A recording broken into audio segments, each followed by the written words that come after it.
এখন পর্যন্ত মানে সবগুলোতেই কাউন্টিং হয়েছে, মাত্র 3টা ইভিএম এখনও বাকি আছে, এই 3টাতে ডিস্টার্ব আছে। এই 3টা বাদ দিলে আমি প্রায় 10,500 ভোটার ব্যবধানে আমি বিজেপি এখানে জিতেছে, আর প্রার্থী হিসাবে আমি জয়ী হয়েছি। আমার একটাই কাজ হবে, ধলাইয়ের ডেভেলপমেন্ট, আর এই নির্বাচনের জয়টা আমি ধলাইবাসীকে উৎসর্গ করলাম।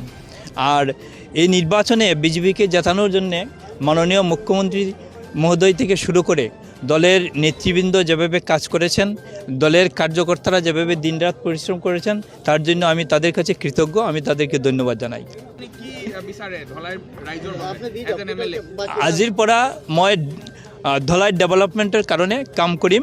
ধলাই ডেভেলপমেণ্টে হ'ব মোৰ একমাত্ৰ লক্ষ্য।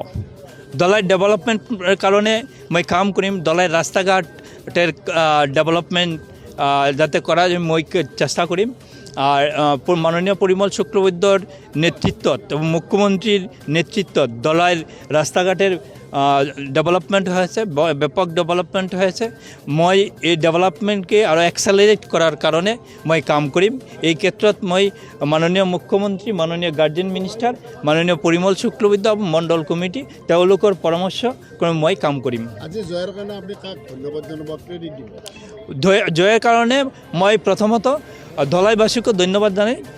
তার পাছত মই মাননীয় মুখ্যমন্ত্রী সহ মাননীয় আমার পার্টির লিডারবিলাক যিমান আছে এবং দলীয় কার্যকর্তাবিলাক যারা পরিশ্রম কৰি আছে, কাম কৰি আছে, তেওঁলোককো মই ধন্যবাদ জানাই মই তেওঁলোকৰ ওচৰত কৃতজ্ঞ আছোঁ। আপনি পরিমলের মতো কাম করব না নিজের মতো করব? আমি পরিমল শুক্লবৈদ্য, মাননীয় মুখ্যমন্ত্রী, মাননীয় গার্জেন মিনিষ্টার, মণ্ডল কমিটি তেওঁলোকৰ পৰামৰ্শক্ৰমে আমি কাম কৰিম।